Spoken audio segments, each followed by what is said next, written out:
Tinapay mula sa langit. A daily morning devotion with CRC family.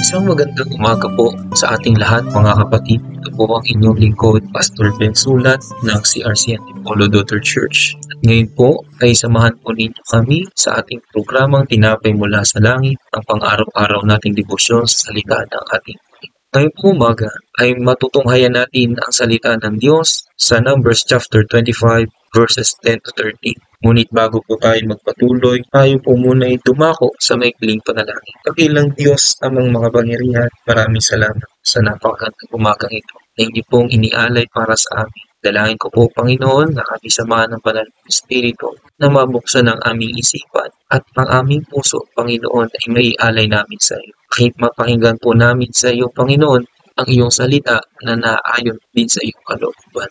Salamat, Ama, at aming Panginoong Hesus, samahan mo po kami ngayong umaga. In Jesus' name, Amen. Ngayon po ay bumasa po tayo sa salita ng Panginoon sa Numbers chapter 25 verses 10 to 13. NIV po ang aking gamit. The Lord said to Moses, Phinehas, son of Eleazar, the son of Aaron, the priest, has turned my anger away from the Israelites, since he was zealous for my honor among them as I am. I did not put an end to them in my zeal. Therefore tell him, I am making my covenant to peace with him. He and his descendants will have a covenant of everlasting priesthood because he was zealous for the honor of his God and made atonement for the Israelites. Ang kwentong ito ay nangyari kung saan ang mga Israelites ay nagkakaroon ng pakikipagtalik sa mga Moabita at naturuan ng mga Israelita na sumamba sa Diyos-Diyosan, mga kay Baal.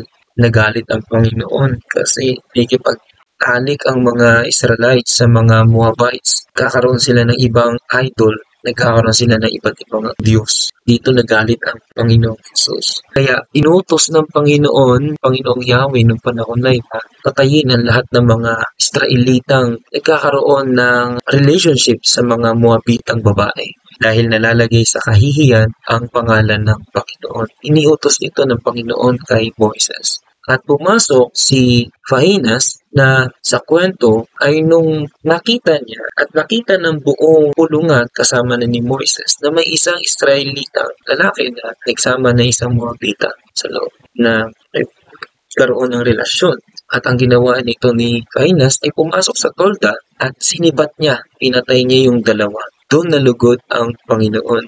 Sa nakikita sa ating pong panimula, doon sa, punta natin doon sa may, because he was zealous with my zeal among them, so that I did not consume the children of Israel in my zeal. This verse pertains Phinehas' obedience with much effort and compassion. Number 1, ang nakita po natin ay, it was not only Phinehas' obedience God's notice, it was also that he has zealous with my zeal among them. Phinehas was passionate about the things God has passionate about. In these situations, Phinehas faithfully demonstrated the zeal of God against the Israelites' unfaithfulness to their covenant with God. Ginawa ni Phinehas na kung ano yung nakalulugod sa Panginoon. Ginawa niya yung ninanais ng Panginoon. Kaya, nung time na nagawa yun ni Phinehas, agad-agad inalis ng Diyos na matanggal ang sumpa sa salot na pinadala ng Panginoon sa bayang Israel. Pero bago yun nangyari, ay 24,000 na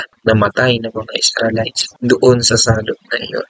And number 2, sa akin pong nakita, it shall be to him and his descendants after him a covenant of an everlasting priesthood. God blessed Phinehas with the promise that he would be the descendants of Aaron through whom the priesthood passed. Ang ginawa ng Panginoon, kinausap niya si Moises na si Phinehas ang magkakaroon ng covenant ng Diyos sa kanya at ang lahi ni Phinehas ay magiging hari mula kay Aaron na kanyang lolo ay magiging pari ang buong lahi ni Phinehas hanggang sa buong panahon. Yun ang binigay ng Panginoon kay Phinehas. And number 3, this was fitting because he was the seal of Phinehas that made atonement for the children of Israel. just a priest should be the one ministering atonement. So, siya lang ang binigyan ng ganung uri ng tungkulin at biyaya, pinaspasan si Finas na siya ang kanyang magiging lahi, ang magiging priest sa bayang Israel. So, ito pong nakita ko at naayon din sa salita ng Panginoon sa Romans chapter 12 verse 11. Sabi, never be lacking in zeal, but keep your spiritual fervor serving the Lord. Sabi doon, kailangan daw po tayo maging masigasig sa paglilingkod. Katulad po ng ginawa ni Finas na kung ano yung kalooban ng Diyos siyang ginagawa. Ito yung kalooban ng Lord gagawin para ikaliligtas ng bayang Israel. Ito yung ginawa niya. Sabi ng Romans, maging masipag tayo. Huwag maging tamad. Saan yun? Sa paglilingkod. Buong puso kayong lingkod sa Panginoon. Ganun pong ginawa ni Finas. Kung ano yung nakalulugod. Kaya zeal, the meaning of zeal, pagiging masigasig. Yun yung naging term na ginamit doon sa verse. Yung zeal ay masigasig na paglilingkod. So, ganun ang ugali o enthusiastic na pag-uugali ni Finas. Sa ating pong pagtatapos, every disciple of Christ must be like Finas' spirit, a spirit of enthusiasm in serving the Lord. We must excel in our ministry, doing the best effort like no more tomorrow. Maglingkod tayo na para ng walang bukas. Lingkod na kung ano yung nakalulugod, bigay natin ang lahat ng effort, the best, para sa ating Panginoon. Kasi iyon yung kinalulugdan ng Diyos sa kanyang mga anak. Yung kalooban ng Diyos ang siyang ating ginagawa. In 1 Corinthians chapter 14 verse 12, it is with you, since you are eager for gifts of the Spirit, try to excel in those that build up the church. Sa yamang naghahangad naman talaga tayo ng kalooban ng Banal na Spirit, isikapin naman natin sumagana sa kalooban na makapagpapatibay ng ating church, ng ating samahan, ng iglesia. Ganun po ang gawin natin. Kung tayo ay mayroong fruit of the Spirit, gamitin yung fruit of the Spirit para lumago ang ating church. Magpapasigasig tayo para magkaroon ng maraming gawain ang sa church, magkaroon ng maraming pang ministry. Ito lamang po ang mga ilang dahilan para magkaroon tayo ng kasigasigan sa ating paglilingkod. Yan po ang salita ng Panginoon na ating pong nabasa at tayo po ngayon ay mandali ang manalangin. Hallelujah. Dalangin po namin, Panginoong Diyos Ama, na kami po ay nagpapasalamat dahil katulad po ng iyong lingkod si Finas na siya po ay naging masigasig sa kanyang paglilingkod.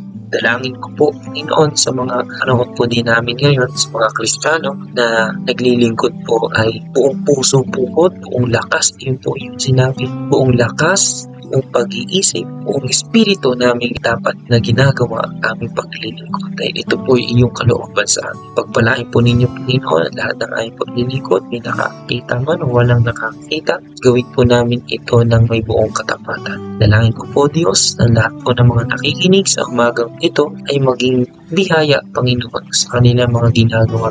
Kahit mas hindi sila ma-recognize ng mga church leaders, Panginoon, sa mga kanilang paglilingkatan po ninyo, Panginoon, at Banal na Espiritu, kayo pong mag-aliw sa lahat ng mga magagawa. Sa ngalan po ng aming Panginoong Jesus. Amen at amen. Maraming salamat po sa inyong pakikibahagi sa salita ng ating Panginoon dito sa programa ito ng Tinapay Mula sa Langit. Nawa po ay inyo pa pong magamit ang salitang ito at maibahagi sa maraming pa pong mga tao upang magkaroon din po kayo ng biyaya at maging dahilan din po ng biyaya sa iba po na nais pakita. At samahan niyo po kami sa araw ng bukas sa ating pong programang Tinapay Mula sa Langit. Malayon niyo po itong ibahagi sa lahat po ng video ito. At magandang umaga po sa ating lahat. God bless po.